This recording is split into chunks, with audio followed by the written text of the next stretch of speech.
Robbery Bob is one of the most iconic mobile games of the 2010s. It's a product of a time before microtransactions and hyper-casual gaming took over the App Store. The games in this franchise were developed by Level 8, a fairly small company with only 15 employees that manages to make high-quality mobile games than a billion-dollar company.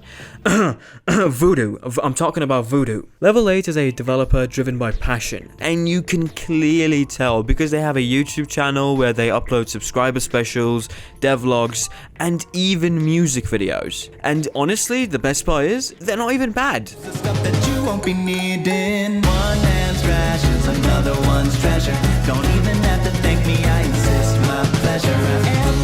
I really like seeing this kind of thing from a developer because it shows that they're humble and they really care about their games. They actually want to make something special for their fans, and I honestly really appreciate this. That being said, in this video I want to talk about what happened to Level 8 and Robbery Bob.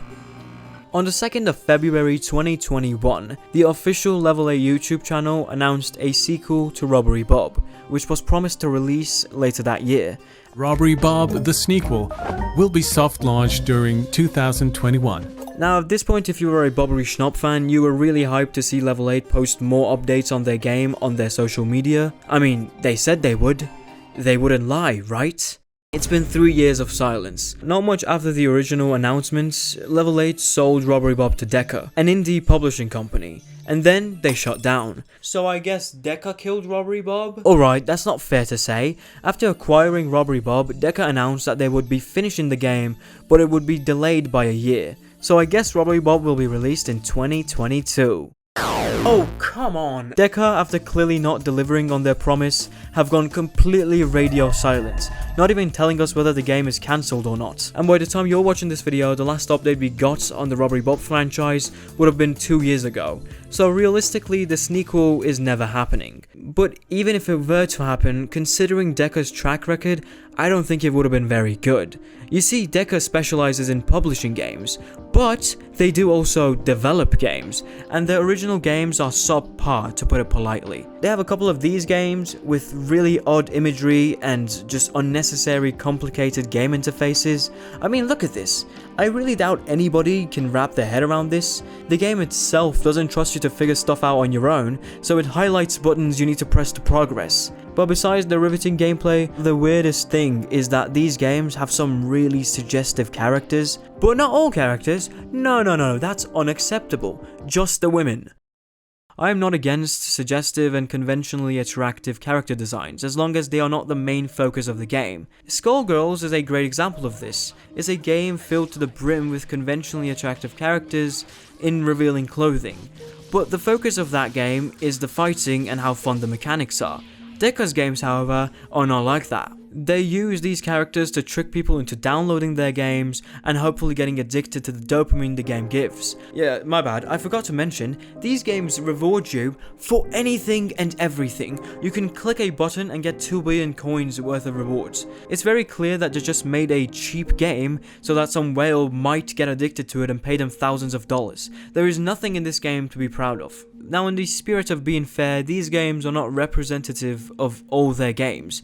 They do have some good FPS games that are actually fun to play, so they're not all bad, but what I'm getting at is that a developer that doesn't mind making these non-game trash alongside its actual good games doesn't necessarily care about giving the players the best experience they could have, but rather they're more interested in getting a hefty paycheck. So even if they were to finish Robbery Bob 3, I reckon they would have absolutely destroyed the original vision of Level 8, opting for a more microtransaction focused game. So yes, it seems that Level 8 having to shut down and Deca acquiring Robbery Bob has ended this franchise. But as an attempt to keep Level 8's games from being lost to time, I want to thoroughly review them. Note that at the time of recording, both games are still available for download on the App Store. They are both free and I highly recommend them.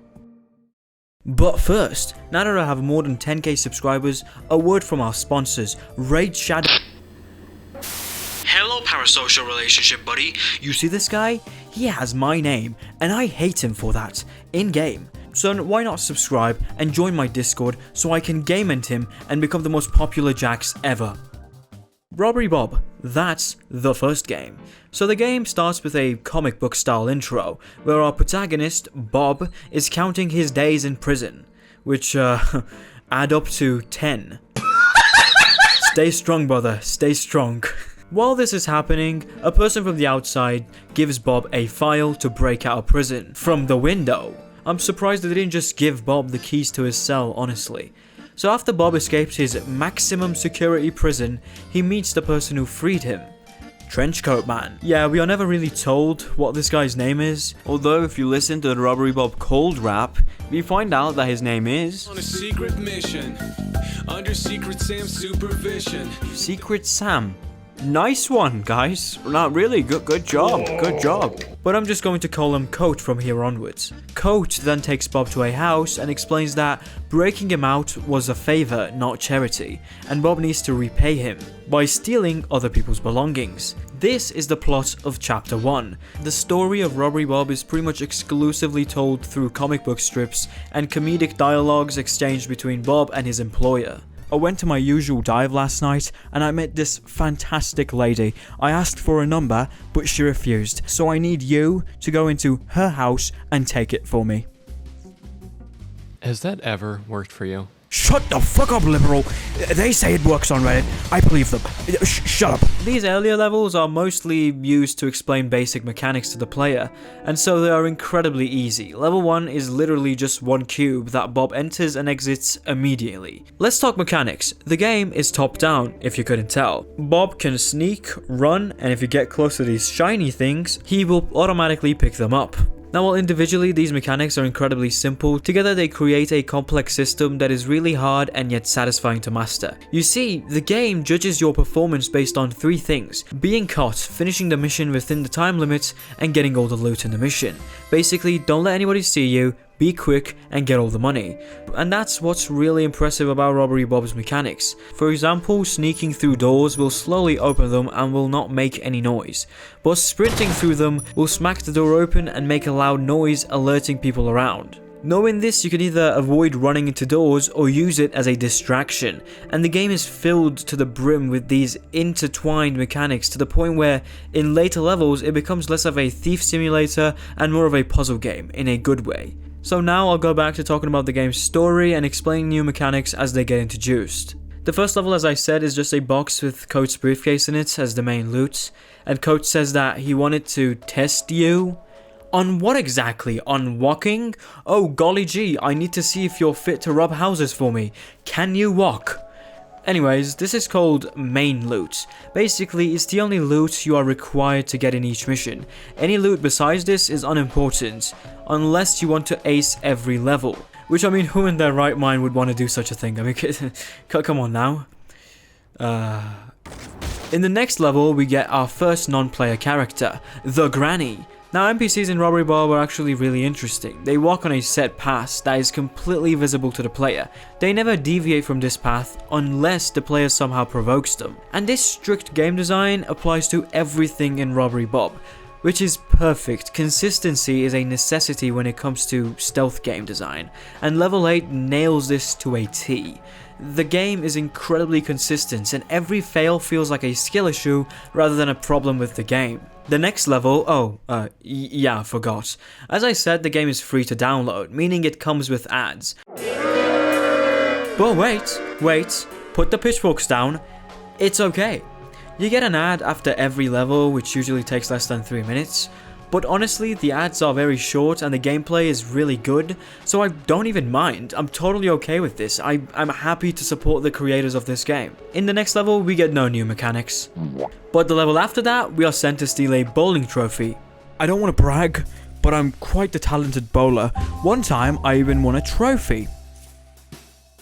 Who asked? And we get 3 new NPCs: woman, man, cop.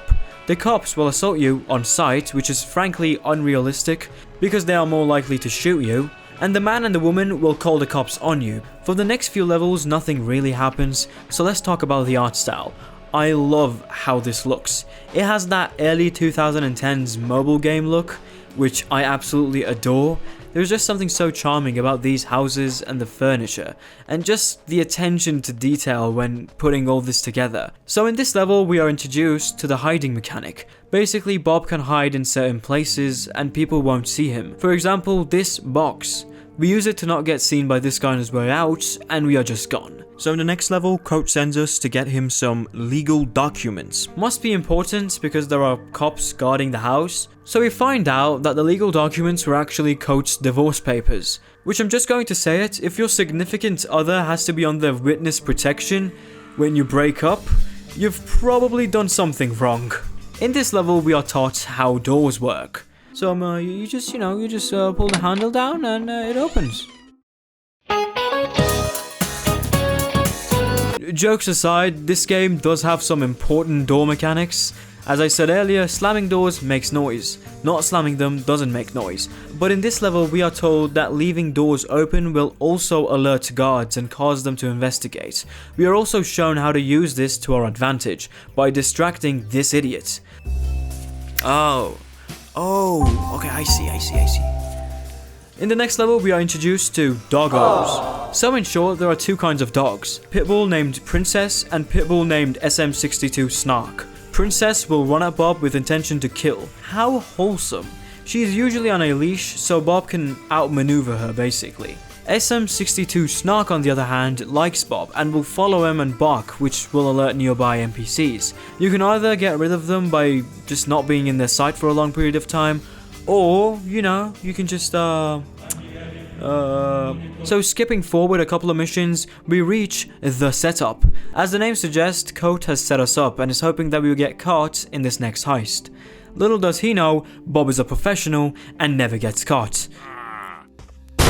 Oh, okay, my bad. Okay, can you not? Can you not? Possibly? It is so f***ing funny. So after we effortlessly escape this mansion because we are actually good at the game, Bob decides to take revenge. So we head towards Coach's house. This is the boss fight level of this chapter.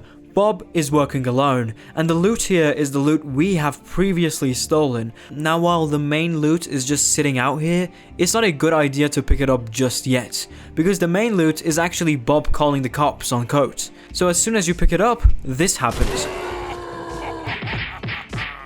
So for Bob's sakes, we'll leave the main loot to last. Now here's the thing, Coach is in this level, but he is a unique NPC that doesn't follow a set path. He randomly picks your location and beelines for it. Now this is easy to evade, but as a kid, I was terrified of this guy. I mean look at his walk cycle. What does he move like that? What does he have to hide? Anyways, in this level, we pick up all the normal loot and then call the cops. As the cops raid the place, you don't have to worry about Co anymore because they arrest him, let's call it. But they will be also arresting you if they see you. So now you need to escape a mansion filled with cops with random pathfinding, which seems really hard. But the trick is to just rush to the exit as soon as you call the cops.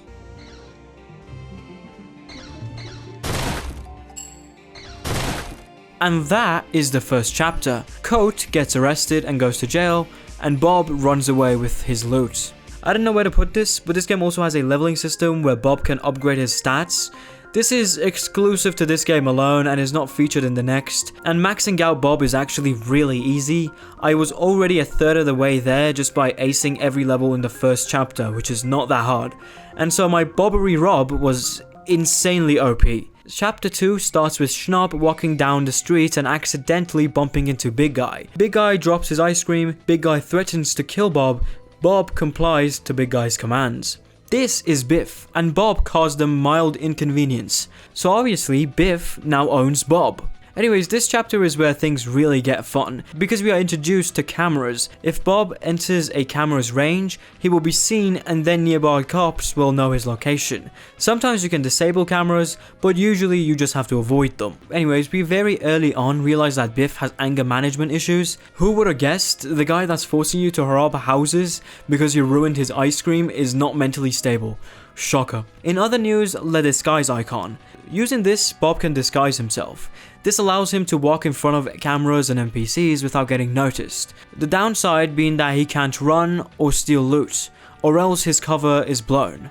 Through these levels, we see Biff try some of his anger management techniques, like ask Bob nicely, "Hey kid, I'm just going to try something new. Give me a sec, okay? Would you be so kind to help me with, help me steal, please, and thankfully appreciate it?"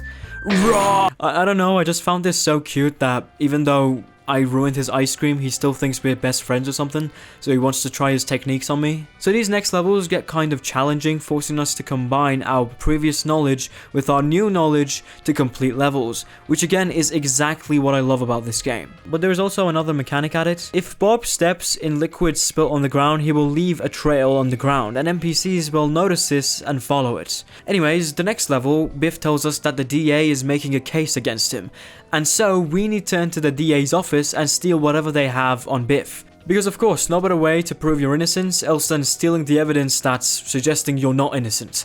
So after proving Biff's innocence by stealing the evidence that the DA gathered around him, next level we realize that the evidence that the DA has gathered around you suddenly disappearing into thin air kinda sorta maybe raises some eyebrows. Because when Bob goes to visit Biff's apartment, he is getting raided by the cops, and Bob realizes this is the perfect opportunity to get away from Biff. This level is this chapter's boss fight, but Biff is not here yet. As soon as you pick up his digital watch, he will spawn in and start beating the cops. In this state, Biff isn't hostile towards Bob, but as soon as you pick up the main loot of the level, he will be. So what you want to do is to let Biff take care of most of the cops in the level, and then pick up the big pile of cash and escape. Next chapter starts with Bob finally getting a vacation, using all the money he stole from his employers. Now that he's a free man, he doesn't have to do thievery anymore, right? Who am I kidding? No, he gets into another forced robber situation. This time is different though. Bob gets lured into this secret laboratory by Dr. Thievius. Thievius is an intern at the lab, and he wants Bob to get him the material he needs for his super secret invention that the lab higher-ups don't approve of. It's important to note that Thievius doesn't have the same control over Bob that the other employers had. He isn't physically threatening him and isn't trying to snitch on him. They are both in a secret government facility. If anybody snitches, they are both going to game end.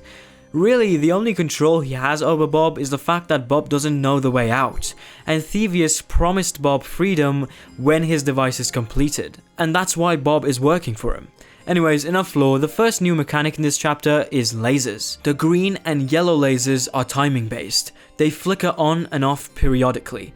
Any other color has to be enabled or disabled with a pressure plate. The second mechanic is the teleporter. It's fairly simple, step on it and you go to the other side. That's that. We are soon told that Thievius' mysterious invention is a orbital mind control device. Anyways, in this level we are sent to steal a chocolate bar, and while Bob is doing this he finds a secret exit marked by a huge sign on the floor. I would say this is an obvious trap, but it's literally not. It's actually the way out.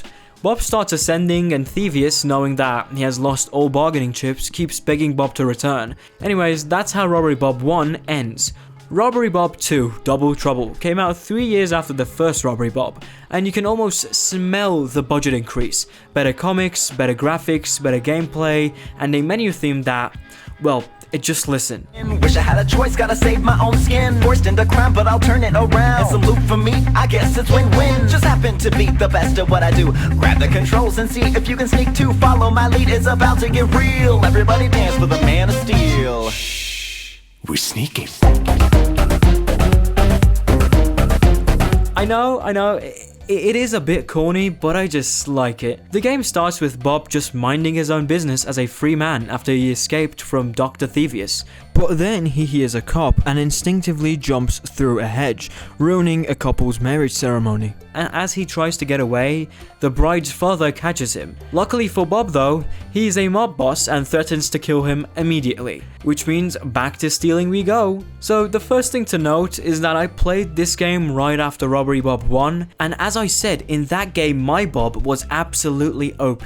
So going into this game, you can see my muscle memory not working at all, because the Bob in in this game is so different from the last one, and also there are no more upgrades. Now this does make the game quite a bit harder, but overall it's a much welcomed change compared to the easy levels of the first game. The next mechanic added in this chapter is the NPC only door. Obviously only NPCs can go through this, and if Bob wants to enter them, he needs to move in behind an NPC. So the dialogues in Robbery Bob 2 are a lot more funny. My good friend and colleague, Charlie Forsense, lost his wallet while staking out this fine establishment the other day. So I guess he just goes by Charlie now? You know what? You think that's funny, but frankly, he hasn't been the same, okay? Fuck you. Anyways, skipping a bit forward, we see Bobber bring the Don a police hat. Let me rephrase that. The prison escapee brings the Don, the head of the mafia, a police hat. And the best part is, it's not even out of malice. It's literally just a mistake. You see, Cannelloni said that it's tradition for the bride to wear something old, something new, something borrowed, and something blue. So this is Bob's thought process. I got Mr. Cannelloni something old, something new, and something borrowed. But what about something blue? Proceeds to steal a police cap and bring it to the mob boss. Makes perfect sense. The next chapter is called Shamwill. Yeah, the name is a pun, by the way. It's a fake city made by Dr. Thievius to enact his mind control plan. In this chapter, we also meet Bob's only love interest, besides maybe Biff.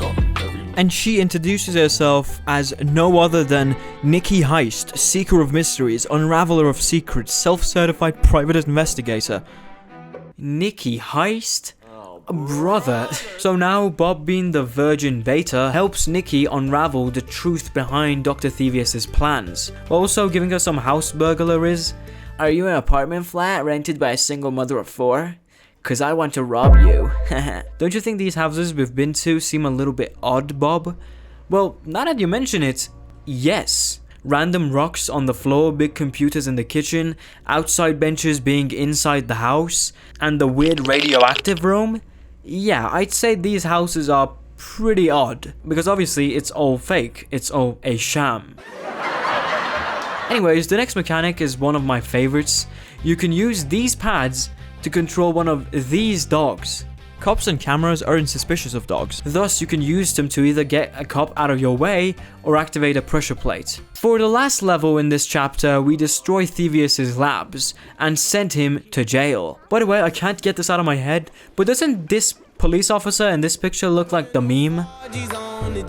Before Thievius is taken into custody, he transfers his mind into his dogs, which is really the only cliffhanger in the whole series. The next chapter is pretty straightforward. Bob goes fishing and catches a human being, as one does. And this guy is a deranged conspiracy theorist, basically telling Bob how the aliens are coming and that they are doomed unless he builds his anti-alien device, which I assume is just a Glock. These levels are not my favorite. The new character does have some funny jokes. Did you know that mandarins and tangerines are actually the same fruit? It's all a clever ruse by the greeting card companies. Did you know that the Kennedy assassination couldn't have been done by Lee Harvey? So the new mechanic in this chapter is this gal, Eve from Wall-E. She will sense you and start following you until she gets distracted by another NPC, in which case she very politely vaporizes them on sight. So yeah, very useful when you want to get rid of that one NPC that's really getting on your nerves. And that's it. When the chapter ends, we see our boy Manny's device in action as it generates a force field around Earth, only for it to be vaporized by Eve. The next chapter, Bob goes skiing and accidentally falls and does a magnificent trick, lending him the first place medal, which doesn't sit right with Conrad, who is this incredibly annoying narcissist. He keeps calling Bob Blob and talking about how he is the greatest skier to ever live. But we soon realize that this is all fake. Conrad is a con man.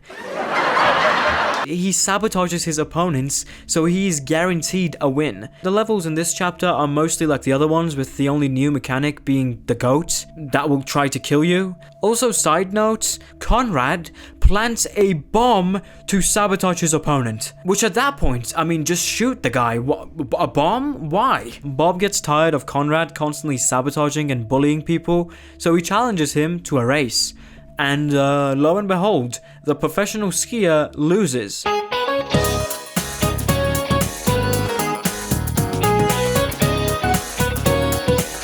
The next chapter is a Halloween chapter. Oh no, the spooks! So Bob and Cassie go trick-or-treating, which brings up the question, who is Cassie? Unlike all the other characters, Bob doesn't coincidentally meet Cassie, rather they seem to know each other, and they seem to be related. I mean, they both are redheads, and they both have the stealing goggles. It only makes sense for them to be family. Now, I personally think Cassie is Bob's sister, so yeah, that's my theory. Anyways, this chapter adds a lot more mechanics to the game. So let me go over them. The main loot now moves around and Bob has to trap it before getting it. There are also ghost NPCs, and if they see you, they will follow you phasing through walls and all that. You can also use ghosts to power doors or cameras by capturing them in these Ghostbuster machines. So yeah, cool new mechanics, but really hard levels. At this point of the game, I had entirely given up on acing every level. It was just impossible to do so. So yeah, I basically got like 1 stars, 2 stars to the end. And what happens at the end? Well, we rid all the houses from the evil spirits inhabiting them, and we get rewarded by this broken animation. This is not a fluke either. I've tried this many times. This is just how it looks. It's broken. It's great. I guess they never thought of fixing it. And that's that. The ending of Robbery Bob is unfortunately nothing glamorous. It's not really sentimental or anything. It's literally just a chapter ending. It's no different from the first chapter's ending, and that's kind of sad. And we are done. This level was incredibly tiring to make.